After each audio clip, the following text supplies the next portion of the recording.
Hello guys, welcome back to my channel Kanha ji की मस्ती। राधे राधे सभी को। मैं आशा करती हूँ मेरे सभी भक्त अच्छे होंगे। तो आज मैं आपको फिर से एक लड्डू गोपाल की एक सच्ची घटना के बारे में कहानी सुनाऊंगी। आप ध्यान से सुनना, आपको बहुत अच्छी लगेगी।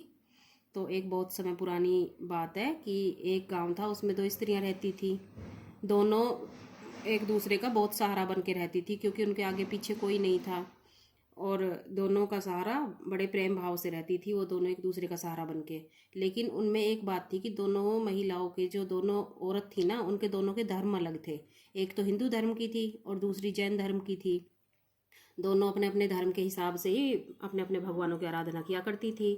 उनमें से जो हिंदू धर्म की महिला थी ना, उसने अपने घर के मंदिर में श्री कृष्ण का बाल रूप लड्डू यानी लड्डू गोपाल जी का स्वरूप रखा हुआ था। बड़े प्रेम से विराजमान किए हुए थे और उन्होंने प्रतिदिन मतलब रोजाना की एक बालक की भांति उन्हें नहला धुलाकर सुंदर आभूषण पहनाकर तैयार भी किया करती थी, अपने बच्चे की तरह रखा करती थी।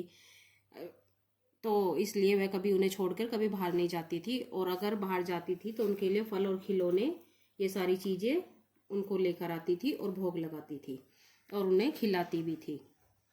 इसी तरह वो दोनों महिलाएं एक दूसरे के सहयोग से अपना सुखमय जीवन व्यतीत कर रही थी। दोनों एक दूसरे का सहारा बनकर अपना टाइम बिता रही थी। वो दोनों जब पूजा पाठ करके सभी कामों से फ्री हो जाती, तब बचा हुआ समय एक दूसरे के साथ ही सुख दुख बांटती। तो एक दिन उस एक महिला को तीर्थ यात्रा पर जाने का अवसर मिल गया। तो श्रावण मास में हिंदू महिला तीर्थ यात्रा पर जाने लगी। तो उसने अपने जैन धर्म वाली जो महिला थी उनसे कहा कि आप बूढ़ी अधिक हो, इसलिए चलने फिरने में आपको दिक्कत होगी। इसलिए उसने जाने से मना कर दिया और कहा कि मुझे चलने फिरने में परेशानी होती है, तो तुम ही चली जाओ। तब हिंदू महिला मन से तीर्थ यात्रा पर अकेले जाने के लिए तैयार हो गई। और जाते वक्त उसने जैन महिला से कहा कि बहन, तुम मैं 1 महीने की तीर्थ यात्रा पर जा रही हूँ, मेरे बाल कृष्ण जो हैं लड्डू गोपाल, उनका ध्यान रखना। उन्होंने बिल्कुल बालक की तरह प्यार करना। वह रोजाना सुबह उठती, नहाती धोती और सुंदर आभूषण पहनाकर उनको भोग लगाती। जैन महिला ने जब ये सारी बातें सुनी कि ऐसा करना होगा, तो बोली, हाँ तुम चिंता मत करो बहन, तुम तीर्थ यात्रा पर चली जाओ, मैं तुम्हारे लड्डू गोपाल की भली बाती ध्यान रखूंगी। इतनी सब बातें कहकर महिला तीर्थ यात्रा पर निकल गई।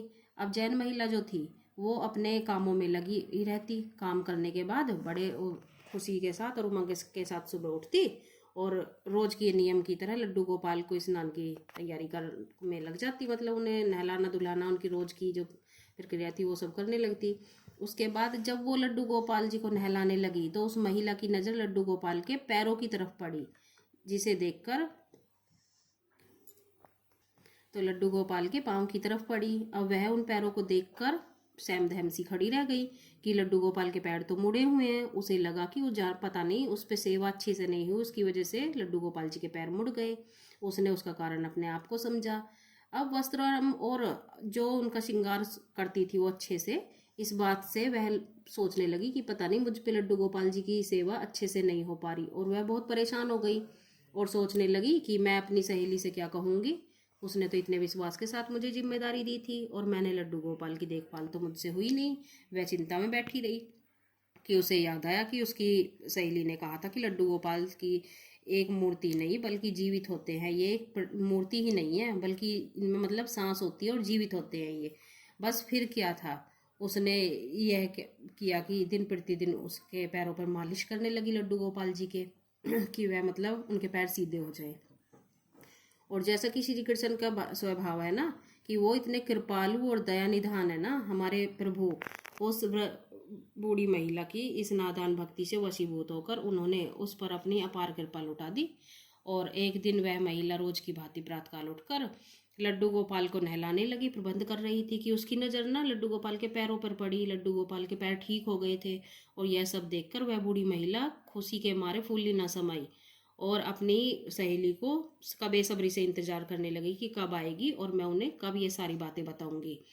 कुछ टाइम हो गया, 1 मंथ पूरा हो गया। तो उसकी सहेली, हिंदू धर्म वाली जो महिला थी, वो तीर्थ यात्रा पूर्ण करके वापस आई। तो सबसे पहले वो अपने लड्डू गोपाल के दर्शन करने लगी। जैसे उसने लड्डू गोपाल जी को देखा तो वह आश्चर्य में पड़ गई। वह सोच में पड़ गई कि उसके लड्डू गोपाल जी खड़े हुए थे उसने सोचा कि शायद ये लड्डू गोपाल नहीं है। उनकी सहेली जो के पास जाकर ये सब पूछा कि जैन महिला जो थी, उनकी सहेली महिला ने सारा मतलब बताया उन्हें कि लड्डू गोपाल के पैर मुड़ गए थे और मैंने उनकी मालिश की तो वो खड़े हो गए। उनकी बातें सुनकर की जो महिला थी, हिंदू धर्म वाली, वो सारा खेल और मुरलीधर कृष्ण कन्हैया की दौड़ी दौड़ी गई उनके पास और लड्डू गोपाल के पास पहुंची तो उनके चरणों में गिरकर बोली कि मेरे कन्हैया, मेरे मुरलीधर, आपकी दया की कोई परिकष्टा नहीं है। आपकी कृपा